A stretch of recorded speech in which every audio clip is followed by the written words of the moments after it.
हाँ जी, तो जैसा कि मैंने लास्ट क्लास में आपको प्रॉपर्टीज एंड सेक्शंस अप्लाई करना बताया था कि कैसे किसी बीम एंड कॉलम में हम सेक्शंस अप्लाई कर सकते हैं। तो जैसा कि अभी आप ये जो बिल्डिंग फ्रेम देख रहे हैं, ये फ्रेम हमने ऑटोकैड के थ्रू स्टैड में लेकर आए थे। इसका वीडियोस आपको पहले मिल जाएंगे, ठीक है।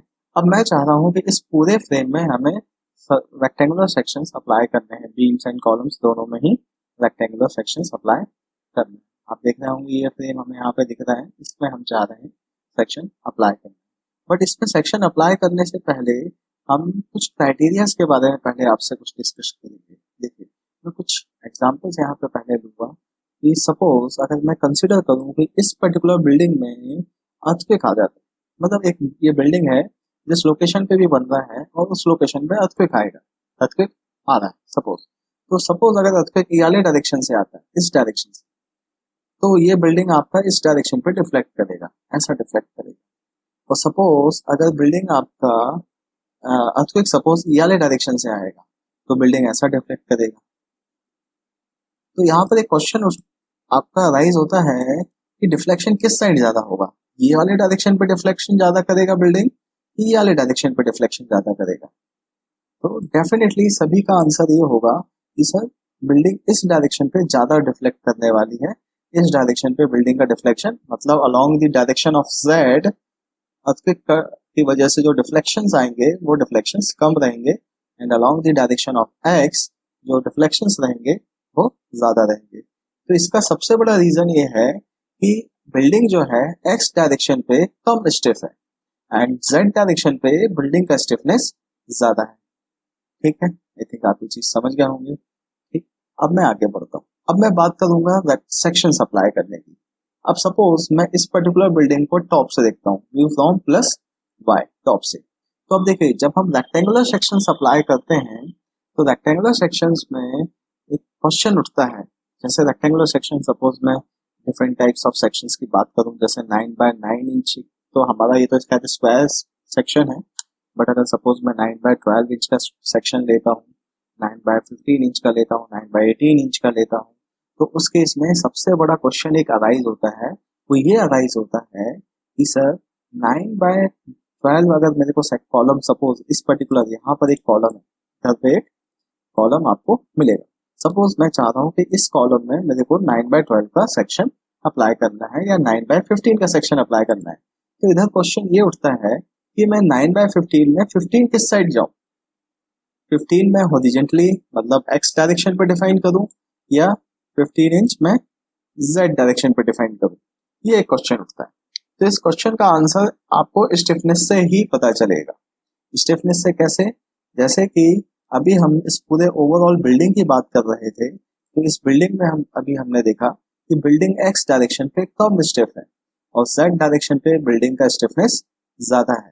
तो इस केस में मैं चाहूंगा कि स्टिफनेस को अगर हम चाह रहे हैं थोड़ा सा बैलेंस कर दिया जाए, तो उस केस में हम क्या करेंगे, जब रेक्टेंगुलर सेक्शन या रेक्टेंगुलर कॉलम्स डिफाइन करेंगे तो हमारा पहला कोशिश यही रहेगा कि जब हम रेक्टेंगल कॉलम देंगे तो रेक्टेंगल कॉलम में जो बड़ी वैल्यू है, बड़ा लेंथ है, उसको हम along the shorter span of the building लेंगे। मतलब बिल्डिंग का जो शॉर्टर स्पान होगा उस डायरेक्शन पे हम कॉलम के बड़े वैल्यू को लेंगे। आई थिंक आपको ये समझ में आ गया होगा कि ये दिख ही रहा है कि एक्स डायरेक्शन पे डेप्थ कम है, तो एक्स डायरेक्शन पे हम रेक्टेंगल अगर मान लीजिए 9x15 का सपोज यहाँ पे मेरे को कॉलम देना है, तो मैं यहाँ जब सेक्शन दूंगा तो 15 इंच में हॉरिजेंटली दूंगा और 9 इंच ऐसा वर्टिकली दूंगा। ठीक है, तो ये हमें ध्यान रखना है, ये कोशिश करना है कि ये क्राइटेरिया फुलफिल हो। बट देखिए, कई बार ऐसा भी होता है कि ये सिचुएशन पॉसिबल हो नहीं पाती है कि मैं चाह रहा हूँ कि मैं चाह तो रहा हूँ कि हॉरिजेंटल या शॉर्टर स्पान के अलोंग बड़ा वैल्यू आए रेक्टेंगल सेक्शन का, तो कई बार ऐसा पॉसिबल हो नहीं पाता है। ऐसा हम आर्किटेक्चरल पॉइंट ऑफ व्यू से ऐसा कर नहीं पाते, अभी हाँ नहीं कर पाते हैं। वो मैं अभी आपको जो ऑटोकैड में प्लान है उस प्लान के थ्रू समझाऊंगा, तो वो आपको ज्यादा बेटर क्लियर होगा। अभी नेक्स्ट देखिए, तो ये सेक्शन हमको ऐसे ही देना है। ठीक है, अब मैं यहाँ पर प्लान ओपन करता हूँ। तो देखिए प्लान ओपन करके हमको ये चीज यहाँ पे फाइंड आउट हो जाएगी कि किधर हम रेक्टेंगल सेक्शन जैसा हमें according to strength, according to stiffness criteria देना है, किधर दिया जा सकता है वो हमें पता चलेगा, और किधर प्रॉब्लम आएगा, किधर देने में दिक्कत होगी वो हमें पता चल जाएगी। ओके, तो अभी देखिए एक काम करते हैं, सबसे पहले हम यहाँ पे कुछ सेक्शंस पहले डिफाइन कर लेते हैं कि हमें सेक्शंस इस बिल्डिंग में कौन कौन से अप्लाई करने हैं।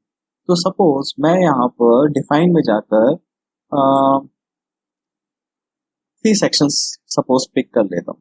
3 सेक्शंस मैं यहाँ पर रेक्टेंगल सेक्शन में जाऊंगा, और रेक्टेंगल सेक्शन में मैंने यहाँ पर सपोज एक सेक्शन ले लिया, वाई डी की वैल्यू एंड जेड डी की वैल्यू हमें देना है। अब देखिए यहाँ पे क्वेश्चन उठ रहा है कि सर वाई डी की वैल्यू ज्यादा देनी है कि जेड डी की वैल्यू ज्यादा देनी है। अब यहाँ पर एक क्वेश्चन उठता है, तो एक काम करते हैं, इसके लिए मैं आपको एक ऑप्शन बताता हूँ, इसके थ्रू ये बहुत इजीली आप लोग कर सकते हैं। देखिए क्या करना है, आपको इसको आइसोमेट्रिक व्यू करिए। पहले तो मैं आइसोमेट्रिक व्यू इसलिए करता हूँ कि आइसोमेट्रिक व्यू से आपको पूरा बिल्डिंग दिखता है। अभी हम यहाँ पर क्या करेंगे, सबसे पहले हम सेक्शन पूरे कॉलम्स में डिफाइन करेंगे। बीम्स के सेक्शन हम बाद में देखेंगे, पहले हम कॉलम्स में सेक्शन अप्लाई करेंगे। तो कॉलम्स में सेक्शन अप्लाई करने के लिए कॉलम किस डायरेक्शन पे गए हैं, हमारे कॉलम गए हुए हैं वाई डायरेक्शन। तो कॉलम में सेक्शन अप्लाई करने के लिए हम सिलेक्ट में जाएंगे, मेन्यू बार में सिलेक्ट में जाइए, और बीम्स पैरेलल टू क्या करेंगे आप, वाई। तो देखिए ये पूरे बीम्स जो हमारे वाई डायरेक्शन के हैं ये सिलेक्ट हो गए। अब देखिए मेरा अब अगला रिक्वायरमेंट ये है कि ये जो बीम वाई डायरेक्शन पे हमने सिलेक्ट की है, सिर्फ यही बीम हमें दिखे, बाकी कुछ नहीं देखना है मेरे को। तो यहाँ पर देखिए व्यू में एक ऑप्शन होता है, व्यू मेन्यू बार में क्लिक करेंगे तो इधर एक ऑप्शन होता है जिसका नेम है व्यू सिलेक्टेड ऑब्जेक्ट्स ओनली। इसका मतलब क्या है, जो सिलेक्टेड ऑब्जेक्ट्स है वही बस दिखाइए। जब इस पे हम क्लिक करेंगे देखेंगे सिर्फ आपको सिलेक्टेड ऑब्जेक्ट ही शो करेगा। अब मैं चाह रहा हूँ कि इस पूरे कॉलम्स को टॉप से देखें, टॉप से मतलब व्यू फ्रॉम प्लस वाई। तो देखिए जब मैं प्लस वाई से देख रहा हूँ तो मेरे को कुछ नहीं दिख रहा है। वो इसीलिए नहीं दिख रहा है क्योंकि जब आप टॉप से देखेंगे तो कॉलम की लाइन आपको एक पॉइंट के जैसी होगी। तो देखिए यहाँ पर आपने क्या करना है, माउस का राइट बटन क्लिक करना है, और राइट बटन क्लिक करके आप आ जाएंगे लेबल्स में आएंगे। जब आप लेबल्स में आते हैं तो लेबल्स में आपको ऑप्शन मिलेगा एक नोड पॉइंट्स का। मतलब मैं चाह रहा हूं कि आप बीम के एंड पॉइंट्स को मेरे को हाईलाइट करके दीजिए। तो मैंने यहाँ पे नोड पॉइंट ऑन किया, और एक और काम करते हैं हम यहाँ पर बीम ओरिएंटेशन भी ऑन कर लेते हैं, एंड देन इसके बाद इसको मैं अप्लाई करूंगा एंड ओके करूंगा। तो जैसे ही मैंने अप्लाई एंड ओके किया तो आप देखेंगे बीम, या हम बोल सकते हैं कॉलम्स के नोड्स हमको दिख रहे हैं, और डायरेक्शंस ऑफ कोऑर्डिनेट्स दिख रहे हैं। देखिए तो मैंने कल आपसे डिस्कस किया था, रेड कलर क्या शो करता है, रेड कलर शो करता है वाई डायरेक्शन को, लोकल वाई, और ग्रीन कलर शो करता है लोकल जेड को। और मेरे को यहाँ पर दिख रहा है कि मेरे को जो एक्स डायरेक्शन है, एक्स डायरेक्शन में डेप्थ ऑफ द कॉलम ज्यादा चाहिए है, और जेड डायरेक्शन पे डेप्थ जो है कम चाहिए। तो इसमें जब मैं सेक्शन अप्लाई करूंगा तो मैं यहाँ पर डिफाइन करते टाइम रेक्टेंगल सेक्शन में जाऊं, और रेक्टेंगल सेक्शन में जाने के बाद मैं यहाँ पर red colour means Y direction की वैल्यू ज्यादा दूंगा। तो देखिए अच्छा एक बात ये ध्यान रखिएगा कि यहाँ पर इंच में ऑप्शन आना चाहिए, इंच में आ रहा है कोई दिक्कत नहीं है। तो मैं यहाँ पर एक वैल्यू लूंगा 12/9 इंच। ओके, इसको ऐड किया। एक सेक्शन ले लेता हूं मैं 15/9 इंच, एंड एक सेक्शन और लेता हूं 18/9 इंच।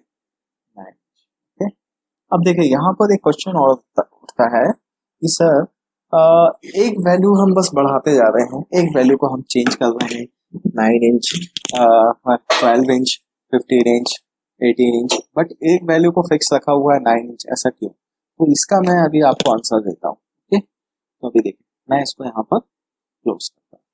तो देखिए मैंने ये तीनों सेक्शन यहाँ अप्लाई कर दिए हैं।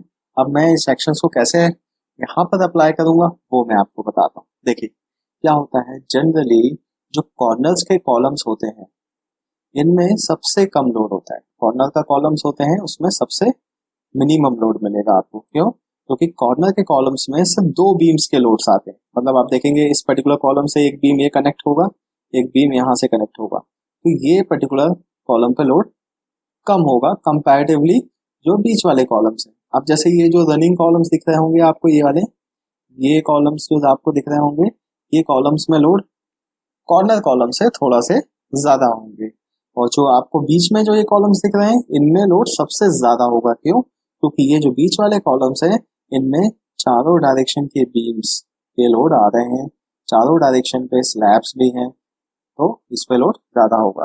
तो मैं यहाँ पर क्या क्राइटेरिया लेके काम करूंगा, मैं क्या करूंगा, कॉर्नर्स के कॉलम्स हैवी दूंगा। तो बीच वाले कॉलम्स हैं, सॉरी कॉर्नर के कॉलम्स हम यहाँ पर 9/12 के देंगे। जो बीच वाले कॉलम्स हैं ये वाले, ये जो अलोंग दी वॉल्स यहाँ पे जा रहे हैं, आउटर पेरिफेरीज में जा रहे हैं बिल्डिंग के, इसको मैं 9/15 का दूंगा।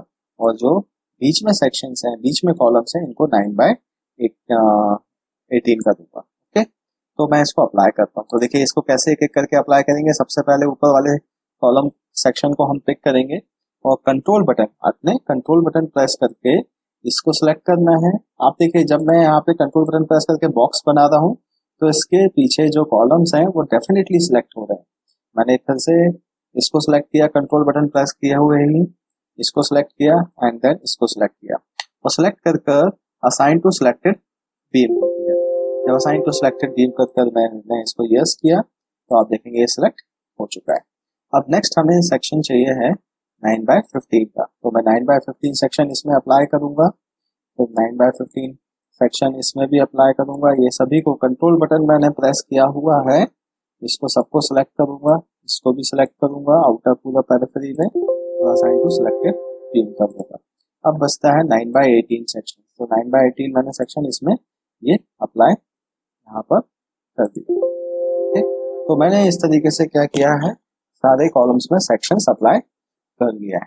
तो देखिए स्टार्ट प्रो में क्या होता है, इनिशियली हमें सेक्शंस का कोई ना कोई वैल्यू डिफाइन करना होता है। बाद में ये सॉफ्टवेयर क्या करता है, हमको ये डिफाइन करके देता है, ये बताता है कि जो भी सेक्शन आपने दिया है ये सेफ है कि नहीं है, इसमें बिल्डिंग या इसमें स्ट्रक्चर डिजाइन हो सकता है या नहीं हो सकता है।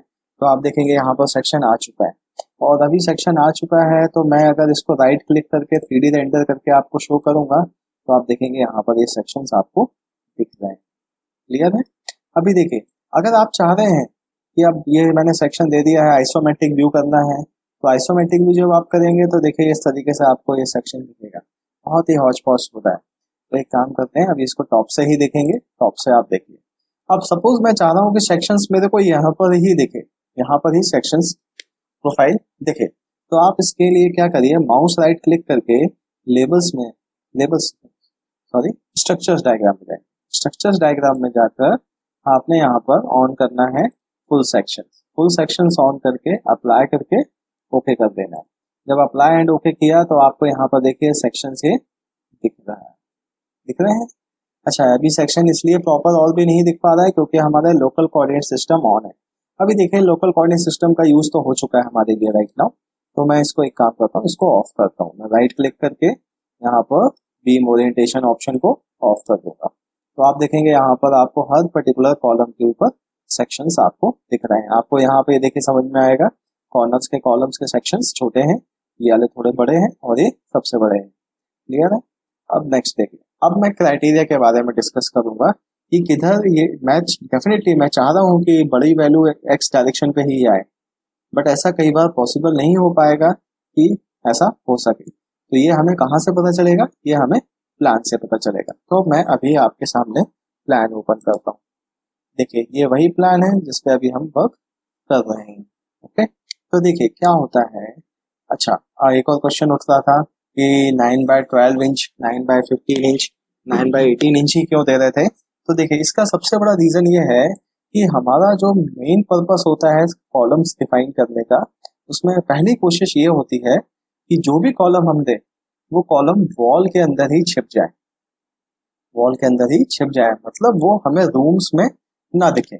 मतलब अगर मैं सपोज 9/9 या 9/15 इंच के कॉलम ना देके मैं सपोज सपोज 12 by 12 का कॉलम देता, मैं सपोज यहाँ पर 12 टैब 12 का मैंने ये कॉलम बनाया होता, और सपोज मैं ये कॉलम को चाह रहा हूँ, मैं इसको मूव करता हूँ, मैं चाह रहा हूँ कि यहाँ पे देना है, सपोज इस पर्टिकुलर रूम में देना है, तो होगा क्या कि ये जो कॉलम है ये इसका कुछ पोर्शन रूम के अंदर आएगा, जो कि आपके जो रूम का स्पेस है उसको वेस्ट करेगा।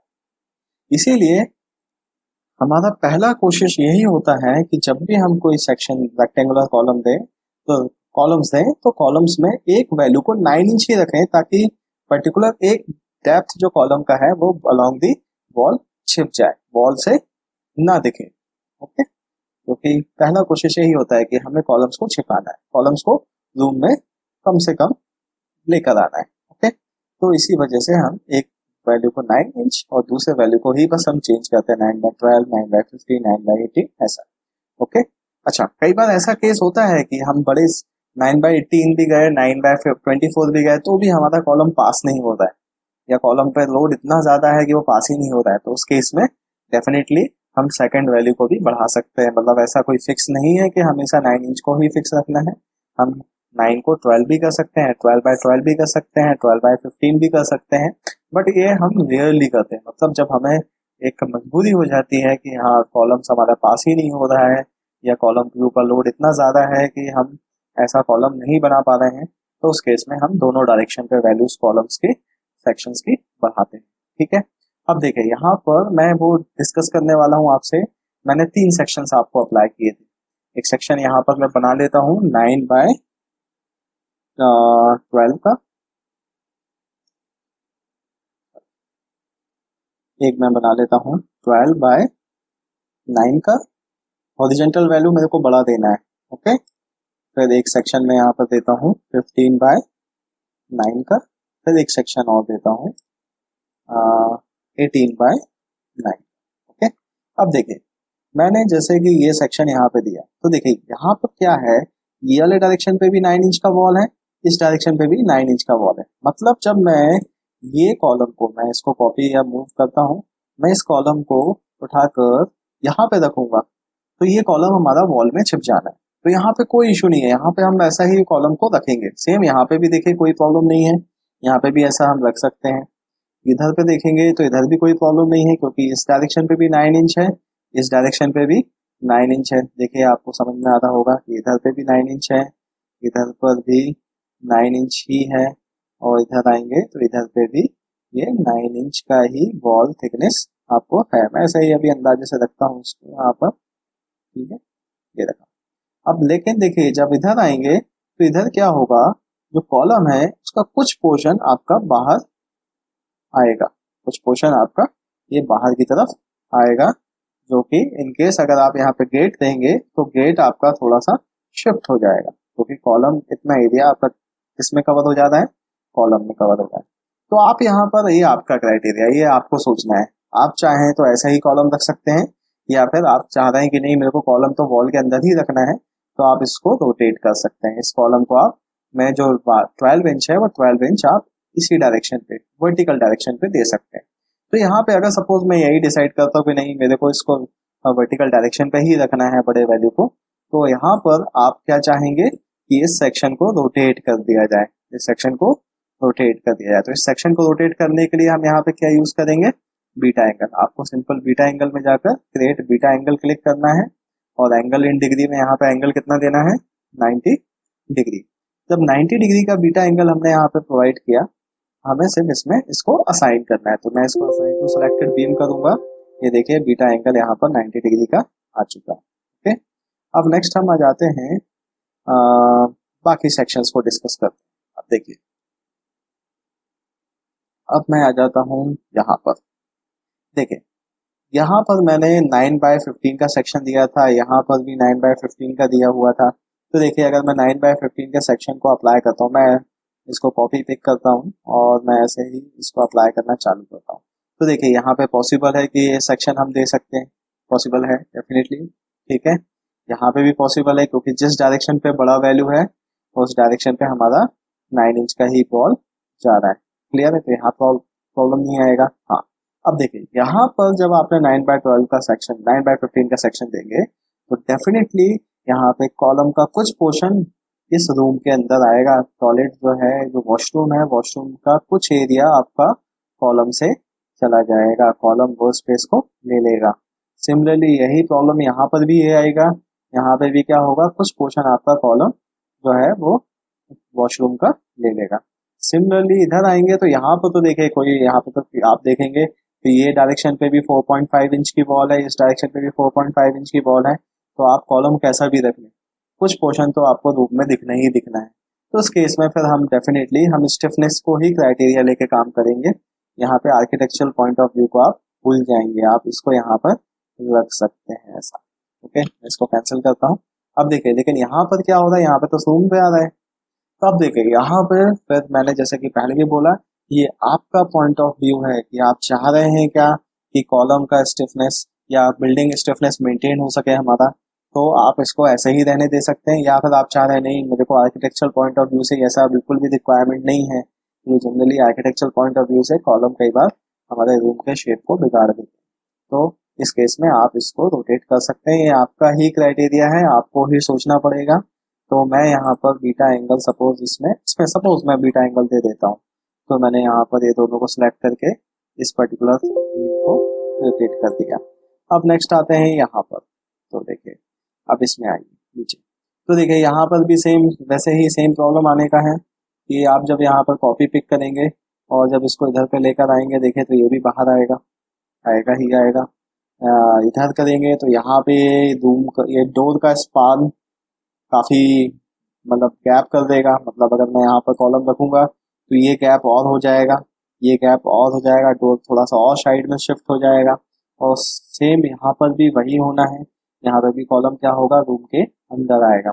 तो यहाँ पे तो मेरे को तो एक केस जो मिल रहा है वो मिल रहा है कि हमें तीनों के तीनों कॉलम्स को रोटेट करना पड़ेगा। तो मैं यहाँ पर रोटेट करूंगा।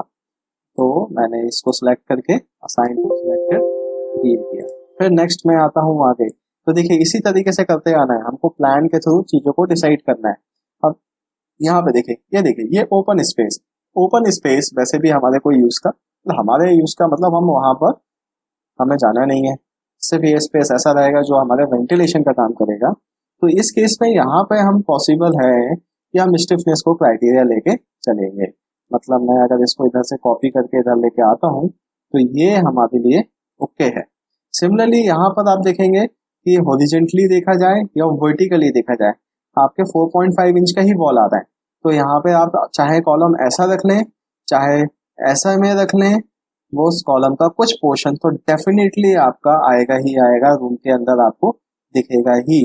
तो उस केस में यहाँ पे भी हम according to stiffness criteria work करेंगे। इवन यहाँ पर आप देखेंगे यहाँ पे प्रॉब्लम आएगा, यहाँ पर आपका ये कॉलम जो होगा रूम के बाहर आएगा। बट यहाँ पे देखा जाए तो यहाँ डेफिनेटली, क्योंकि आपको मालूम है कि इसी डायरेक्शन पे बस 4.5 इंच का वॉल है, इसके बाद ना इस डायरेक्शन पे कोई वॉल है, इस डायरेक्शन पे तो हमें दिख ही रहा है कि ये स्टेयर है। तो यहाँ पर हम स्टिफनेस को क्राइटेरिया लेके काम कर सकते हैं। तो एक काम करते हैं, अभी पहले इतना हम अप्लाई करते हैं फिर आगे बढ़ते हैं। तो यहाँ पर बीटा एंगल यहाँ पे अप्लाई नहीं होना है, इस पे अप्लाई नहीं होना है, इसमें अप्लाई होना है। तो इसको मैं असाइन टू सिलेक्टेड करके रोटेट कर दूंगा, ये ओके है, इसमें चेंज करने का जरूरत नहीं है। अब इसके आगे हम देखते हैं, इसके आगे फिर से मैं यहाँ पर प्लान ओपन करता हूँ और आप देखेंगे यहाँ पर, देखिए तो यहाँ पर तो दिख ही रहा है कि ना इस साइड कोई वॉल है ना ये वाले साइड कोई वॉल है तो सिर्फ इसी डायरेक्शन पे। तो हमें डेफिनेटली अलोंग दी वॉल बड़ी वैल्यू देनी पड़ेगी, मतलब यहाँ पे भी बीटा एंगल लगेगा। यहाँ पर अगर हम इसको 18 इंच रखेंगे तो कुछ कॉलम का पोर्शन इस साइड, कुछ कॉलम का पोर्शन इस साइड एक्स्ट्रा आ जाएगा। तो इधर पे भी हम बीटा एंगल अप्लाई कर देते हैं। तो आए देख रहे होंगे कि बीटा एंगल हमारा बहुत ही काम इजी कर लिया हुआ है कि आप इजीली किसी भी कॉलम को कोई भी सेक्शन दे दीजिए, बाद में आप अपने रिक्वायरमेंट के हिसाब से उसको रोटेट कर सकते हैं। इधर देखिए यहाँ पे पॉसिबल, यहाँ पर क्योंकि ये डायरेक्शन पे भी वॉल 9 इंच का है और ये डायरेक्शन पे भी वॉल आपका 9 इंच का ही है। तो इधर पॉसिबल है कि इधर हम कॉलम अलोंग दी ये जो वॉल है यहाँ पे दे सकते हैं। लेकिन फिर भी यहाँ पे भी एक इशू हो सकता है, मे बी अगर इन केस कोई पर्टिकुलर पर्सन चाह रहा है कि इसको as a commercial purpose use करना है, तो कमर्शियल पर्पस में मे भी हो सकता है कि ये अगर हॉल हम इसको सपोज डिफाइन करते हैं कि ग्राउंड फ्लोर पे एक पूरा हॉल होना है, तो हॉल होगा तो हॉल में ये पैसेज में वॉल तो होगा नहीं, तो इस पैसेज में मे भी हो सकता है कॉलम जो है वो रूम के अंदर आए, तो ये प्रॉब्लम आ सकती है। तो ये फिर वही मैंने बताया आपका डिसीजन, तो आपका डिसीजन है तो आप उस हिसाब से ले सकते हैं। मैं फिलहाल में अभी इसको चेंज नहीं कर रहा हूँ, ओके। बट आपको चेंज कैसे करना है मैं आपको बता चुका हूँ। ठीक है, इधर कोई इशू नहीं आएगा क्योंकि 9 इंच वॉल इस साइड भी है, 9 इंच इस साइड भी है। सेम यहाँ पर भी वही सिचुएशन है। इधर आएंगे तो इधर डेफिनेटली यहाँ पे प्रॉब्लम आएगी। यहाँ पर आपने 9/15 का जो सेक्शन दिया था, इसमें प्रॉब्लम क्या आएगी कि ये कॉलम जो है ये आपका वॉल से बाहर दिखेगा अगर ऐसा रखेंगे तो इस केस में मैं इसको डेफिनेटली रोटेट करूंगा। रनिंग वॉल मतलब अगर कोई एक रूम में रनिंग वॉल के अलोंग अगर बीच में कहीं कोई कॉलम दे रहे हैं तो डेफिनेटली उसमें कॉलम को रेक्टेंगल सेक्शन अगर दे रहे हैं तो हमेशा ध्यान रखना है कि छोटी वैल्यू जो है वो हमें along the thickness of the wall ही रखनी है। तो यहाँ पर मैं बीटा एंगल अप्लाई करूंगा, इसको क्लियर है। आई थिंक अब मेरे सारे सेक्शंस यहाँ पे कॉलम्स के अप्लाई हो चुके हैं। अब मैं इसको आइसोमेट्रिक व्यू ऑन करूंगा और आप देखेंगे ये सेक्शन हमारा आ चुका। बट देखिए ये सेक्शन काफ़ी कॉम्प्लिकेटेड हो गया है। अब मैं इसको काम करता हूँ, ये जो सेक्शन है फुल सेक्शन ऑन है, इसको मैं नन कर देता हूँ। क्लियर है। और अभी देखिए मैंने कॉलम्स में सारे सेक्शन अप्लाई कर दिए हैं। अब हमें सेक्शन किस में अप्लाई करने हैं, अब हमें बीम में सेक्शन अप्लाई करने हैं। तो बीम में सेक्शन अप्लाई करने के लिए मैं पहले बीम को पूरा ऑन कर लेता हूँ कि बीम हमारा गया किधर है। तो अभी हमें बीम वापस लेके आनी है, तो आप व्यू में जाइए और व्यू में जाके वापस से क्या क्लिक करिए, होल स्ट्रक्चर। जब आप यहाँ पर होल स्ट्रक्चर ऑन करते हैं तो आप देखेंगे ये बीम्स यहाँ पर हमारे पास ओपन करके दे देता है। अब देखिए बीम में इतना हमें नहीं सोचना पड़ता है कि बीम में कैसा सेक्शन देना है। देखिए बीम में हमेशा जो डेप्थ ऑफ द बीम होती है along the height of the building, जो डेप्थ ऑफ द बीम होती है वो ज्यादा ली जाती है। मतलब अगर मैं 9/12 इंच का बीम ले रहा हूँ, 9/15 इंच का बीम ले रहा हूँ, तो मैं हमेशा 12 इंच या 15 inch along the height of the building ही दूंगा। ये आपको पता होना चाहिए, ठीक है। इसमें हमें इतना ज्यादा नहीं सोचना पड़ता है। तो सपोज मैं इस बिल्डिंग पे चाह रहा हूँ कि मेरे को 9/12 इंच की पूरी बीम्स देनी है, सारी बीम्स 9/12 की ही देनी है। वैसे जनरली लोग प्राइमरी बीम्स थोड़ा हैवी कर देते हैं और सेकेंडरी बीम नॉर्मल भी कर लेते हैं। मतलब प्राइमरी बीम सपोज मैं चाह रहा हूँ कि 9/15 की हो जाए, ठीक है, और ये जो सेकेंडरी बीम है 9/12 की हो जाए, तो ये भी पॉसिबल है। आप चाहो तो सेक्शंस को हैवी, मतलब जो प्राइमरी बीम्स है उनको हैवी कर सकते हो और सेकेंडरी बीम को नॉर्मल कर सकते हो। सेकेंडरी बीम नॉर्मल करने का जो मेन रीजन होता है वो ये होता है कि देखिए वैसे ही इस बीम के एक एंड पे कॉलम नहीं है, और अगर मैं इस बीम को भी हैवी कर दूंगा तो अननेसेसरी ये लोड ये बीम्स पे पड़ने वाला है, और ये बीम्स पे पड़ेगा तो ये डेफिनेटली कॉलम्स में भी एक्स्ट्रा लोड जाने वाला है। क्योंकि ये बीम तो हमने जस्ट फॉर वॉल को सपोर्ट देने के लिए बनाया, बाकी इस बीम को इतना यूटिलाइजेशन तो है नहीं। तो डेफिनेटली प्राइमरी बीम हम हैवी दे सकते हैं, सेकेंडरी बीम नॉर्मल दे सकते हैं। ये आपको अगर ऐसा करना है कि प्राइमरी बीम और secondary beam heavy and normal रखना है, तो आप इस पर्टिकुलर बीम को में सेक्शन कैसे अप्लाई कर सकते हैं वो मैं आपको बताता हूँ, ठीक है। अभी देखिए सबसे पहले तो मैं यहाँ पर सेक्शन मतलब डिसाइड करता हूँ कि मेरे को देना क्या क्या है। मेरे को सपोज जो प्राइमरी बीम्स है ये सारी 9/15 की देनी है और सेकेंडरी बीम्स 9/12 की देनी है, ओके।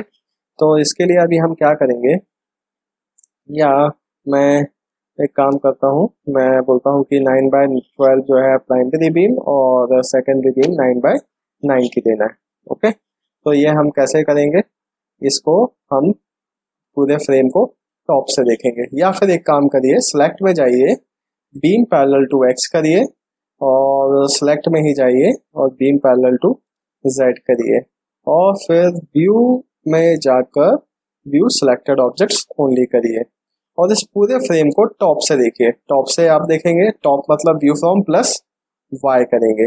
जब व्यू फ्रॉम प्लस वाई करते हैं तो आपको सिर्फ बीम्स ही बीम्स दिख रही हैं, क्लियर है।